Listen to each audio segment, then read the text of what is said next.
नमस्ते। आज हम बात करने वाले हैं स्वास्थ्य के बारे में। हेल्थ। अब सुनने में तो ये बड़ा सीधा साधा शब्द लगता है ना? पर इसका मतलब वो समय के साथ बहुत बदला है। चलिए इसी सफर को समझते हैं। तो सबसे पहले ये सवाल कि हेल्थ आखिर है क्या? क्या ये एक पर्सनल प्रॉब्लम है जिसे हर इंसान को खुद सुलझाना है, या फिर ये एक सोशल गोल है जिसे पूरे समाज को मिलकर पाना है? और देखिए, ये सिर्फ कोई फिलॉसफी की बात नहीं है। हम इस सवाल का जो भी जवाब चुनते हैं उससे तय होता है कि हम पूरे हेल्थ केयर सिस्टम को कैसे देखते हैं। चलिए थोड़ा पीछे चलते हैं 20वीं सदी में। उस जमाने में ज्यादातर लोगों के लिए हेल्थ का मतलब था बस बीमार ना होना। अगर आपको कोई बीमारी नहीं है तो आप हेल्दी हैं, सिंपल। लेकिन फिर इस सोच में एक बड़ा शिफ्ट आया, एक बहुत बड़ा बदलाव। देखिए, पहले पब्लिक हेल्थ का काम क्या था? चेचक, फ्लू, मतलब जो बीमारियां एक से दूसरे को लगती थीं, उनसे लड़ना। फोकस बस इसी पर था। पर धीरे धीरे ये दायरा बढ़ा। अब बात सिर्फ बीमारी से लड़ने की नहीं थी, बात थी बीमारी को होने से रोकने की, मतलब प्रिवेंशन। लोगों को ठीक होने में मदद करने की, यानी रिहेबिलिटेशन। और यहां तक कि ये समझने की कि बीमारी के सामाजिक कारण क्या हैं। और इसी बदली हुई सोच के साथ एक नया टर्म सामने आया, कम्युनिटी हेल्थ या सामुदायिक स्वास्थ्य। तो अब ये सिर्फ जर्म्स और वायरसेस से लड़ाई नहीं थी, नहीं। अब फोकस था पूरे कम्युनिटी की वेलबीइंग पर, इस बात पर कि समाज में हर किसी को हेल्दी रहने का एक बराबर मौका मिले। और पता है, ये सारी बातें सिर्फ किताबों या एक्सपर्ट डिस्कशंस तक ही सीमित नहीं रहीं। नहीं, ये आइडिया एक बहुत बड़ा ग्लोबल मूवमेंट बन गया। वर्ल्ड हेल्थ ऑर्गेनाइजेशन यानी WHO ने एक बहुत ही एम्बिशियस, एक बहुत बड़ा नारा दिया, health for all by the year 2000। सोचिए, एक ऐसी दुनिया का सपना जहां यह मायने नहीं रखता कि कोई कहां पैदा हुआ है। हर किसी को स्वस्थ रहने का अधिकार होगा। पर सवाल ये उठता है कि इतना बड़ा लक्ष्य रखने की जरूरत ही क्यों पड़ी? उस वक्त दुनिया में हालात थे कैसे? जमीनी हकीकत क्या थी? जरा इस डेटा पर नजर डालिए। 1980s के आसपास दुनिया की करीब 80% आबादी, 80%, उनके पास बेसिक हेल्थ सर्विसेज तक नहीं थी। मतलब एक बहुत बड़ी खाई थी जिसे भरना बहुत जरूरी था। तो हेल्थ फॉर ऑल मूवमेंट का विजन क्या था? इसके पीछे की सोच क्या थी? सबसे पहली और बड़ी बात कि हेल्थ कोई लग्जरी नहीं, बल्कि एक फंडामेंटल ह्यूमन राइट है। दूसरा, इसका मकसद था हैव्स और हैव नॉट्स के बीच की खाई को पाटना। और तीसरा, ये माना गया कि सबके लिए एक हेल्दी लाइफ ये एक सोशल टारगेट होना चाहिए। ये सिर्फ हेल्थ सेक्टर का काम नहीं है, इसके लिए इकोनॉमिक और सोशल सेक्टर्स सबको मिलकर काम करना होगा। अब यहाँ कहानी में एक बड़ा ही इंटरेस्टिंग मोड़ आता है। एक तरफ तो दुनिया हेल्थ को एक सोशल गोल के तौर पर देख रही थी, और ठीक उसी वक्त मेडिसिन की दुनिया में अंदर ही अंदर एक बिल्कुल अलग ही रेवोल्यूशन चल रहा था। मेडिकल साइंस समझे एक सफर पर था, इंसानी शरीर की और भी गहराई में जाने का सफर।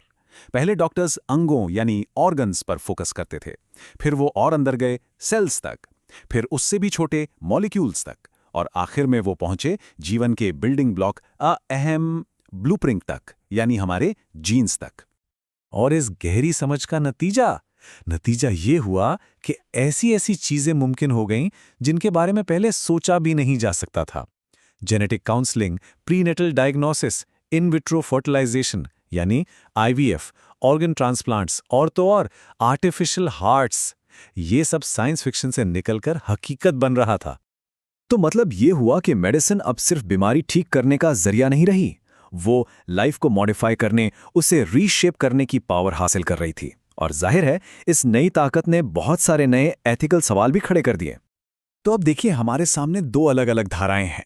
एक तरफ है मेडिसिन की जबरदस्त टेक्निकल पावर, और दूसरी तरफ है सोशल इक्वालिटी यानी सामाजिक बराबरी की सोच। तो सवाल यह है कि इन दोनों को साथ कैसे लाया जाए। जरा इस कोट को देखिए और इसकी डेट पर खास ध्यान दीजिए। 1849, मतलब आज से लगभग 175 साल पहले रुडोल्फ विर्चाउ नाम के एक जर्मन डॉक्टर ने यह कह दिया था कि मेडिसिन एक सोशल साइंस है और पॉलिटिक्स बड़े पैमाने पर मेडिसिन है। उन्होंने कितनी पहले ही यह समझ लिया था कि लोगों की हेल्थ उनके सोशल कंडीशन से जुड़ी हुई है। और इसी सोच से जन्म हुआ सोशलाइज्ड मेडिसिन के आइडिया का। इसका कोर प्रिंसिपल बहुत सिंपल है पर बहुत पावरफुल है। वो ये कि मॉडर्न मेडिसिन की जो भी तरक्की हो रही है, जो इलाज महंगे और सोफिस्टिकेटेड होते जा रहे हैं, वो सिर्फ कुछ अमीर लोगों तक सीमित नहीं रहने चाहिए, वो सभी के लिए अवेलेबल होने चाहिए। और हाँ, ये कोई नया या रैडिकल आइडिया नहीं है। इसकी जड़ें बहुत पुरानी हैं। देखिए, जर्मनी ने 1883 में ही कंपल्सरी सिकनेस इंश्योरेंस शुरू कर दिया था। फिर 1911 में ग्रेट ब्रिटेन ने नेशनल इंश्योरेंस एक्ट पास किया। 1928 में फ्रांस ने अपना सिस्टम बनाया और रशिया तो 20वीं सदी की शुरुआत में ही अपनी पूरी हेल्थ सर्विस को सोशलाइज करने वाला पहला देश बन गया था। तो ये एक लंबी हिस्ट्री है। यहाँ एक जरूरी बात समझने की है। सोशलाइज्ड मेडिसिन और स्टेट मेडिसिन में फर्क है।